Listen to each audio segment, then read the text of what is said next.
अभी वो हमारे गायक हैं बुरुक जी। तो बेला में उनका ये फार्म हाउस था, तो उन्होंने विजिट के लिए बोला था, तो हम आ गए थे। तो बहुत अच्छी तरह के गायक है।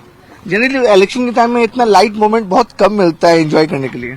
जी, लेकिन हमारा नसीब अच्छा था, ये यहाँ मिल गए, तो हमको उनका गाना सुनने के लिए चांस मिला। मैम अगर मैं गलत नहीं तो आप चुनाव पहली बार लड़ रही हैं? जी, पहला चांस है मेरा। पहला चांस है। As a politician deputy CM Ajit Pawar Dada की वाइफ और एज अ कैंडिडेट क्या डिफरेंस है?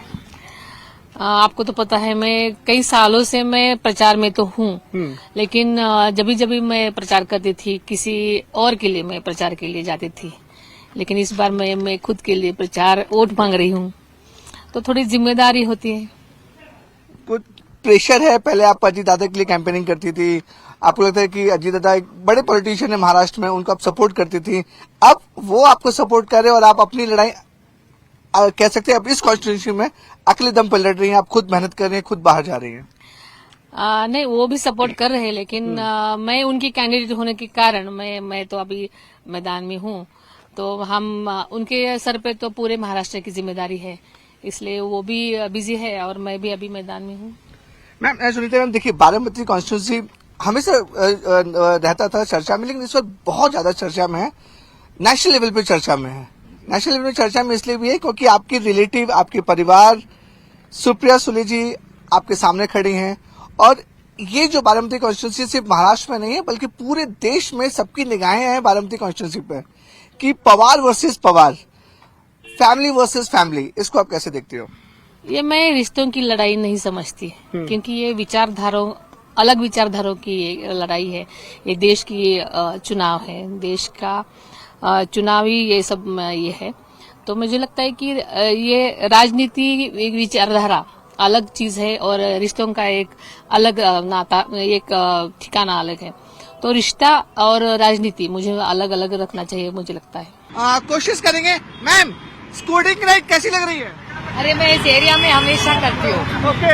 जब इस एरिया में पूना सिटी में रहती हूँ मैं बहुत बार स्कूटी पे ही जाती हूँ।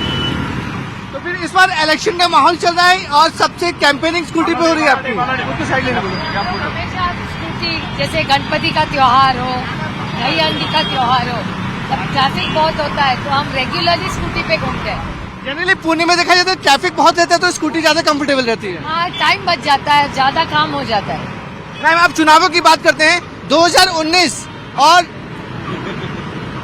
मैम 2019 और 2024 में क्या डिफरेंसेस हैं चुनाव में, क्योंकि इस पर सिनेरियो पूरा चेंज है? नहीं, मेरे ख्याल से जो प्रॉब्लम है वो सबसे ज्यादा किसानों की है, महंगाई, बेरोजगारी और सबसे ज्यादा करप्शन, जिसके खिलाफ लड़के ये सरकार आई है। जिन पे आरोप किए सारे आज बीजेपी में है, तो वो करप्ट है या नहीं है, तो भ्रष्टाचार था या नहीं था। और महंगाई तो बढ़े जा रही है, और आप देख रहे हैं बेरोजगारी, आईआईटी के बच्चों को नौकरी नहीं मिल रही है। ये तो आप ही के चैनल पे दिखाया था। जानने की सबसे सिनेरियो है कि 2019 में जो आपके साथ थे वो अलग हो गए हैं और जो आपके खिलाफ थे वो आपके साथ हो गए हैं। भी ठीक है, हो जाता है लाइफ में। अभी मैं तो राजनीति में आई देश की सेवा करने के लिए और गलत कामों के खिलाफ बोलने के लिए। तो पहले देश, उसके बाद राज्य, उसके बाद पार्टी और उसके बाद फैमिली। लेकिन मैम अभी फैमिली के मुद्दे पे मैं तो अपने फैमिली का जिक्र किया, बारामती में सब पवार वर्सेस पवार हो रहा है। जैसे भी लेके, मेरे लिए मेरी राजनीति वैयक्तिक तौर पे कभी रही नहीं है। आप मेरे भाषण भी देखिए, मैं 18 साल से सांसद में हूँ। जब भी भाषण करती हूँ तभी मैं किसी के वैयक्तिक खिलाफ नहीं बोलती, व्यक्तिगत। मेरी राजनीति ये आइडियोलॉजिकल और पॉलिसी ड्रिवन है। लेकिन मैम इस बार अजीत दादा की वाइफ लड़ रही है आपके खिलाफ एज अ फैमिली मेंबर। अभी वो निर्णय उनका है। सुमित्रा ताई, अजीत दादा की वाइफ भी यहाँ पे लड़ रही हैं और आप भी, फैमिली वर्सेस फैमिली, तो क्या लगता है कुछ सिनेरियो चेंज होगा? हमने फैमिली वर्सेस फैमिली नहीं किया, उन्होंने किया। मेरा पहले से तय था कि मैं लोकसभा लड़ूंगी। मैम लेकिन ये मैं बता, अजीत दादा पवार जब पहली बार पार्टी छोड़ के गए थे तो आपने कन्विंस किया, वो वापस आए, दूसरी बार फिर से गए, तो क्या अगर अजीत दादा पवार फिर से शरद पवार जी के साथ आते हैं तो क्या डिसीजन होगा? अभी तो कोई नहीं है, अभी तो लड़ाई हो रही है। अभी हमारे यहाँ कहावत है, आधी लग्न कोंडाण्याचं।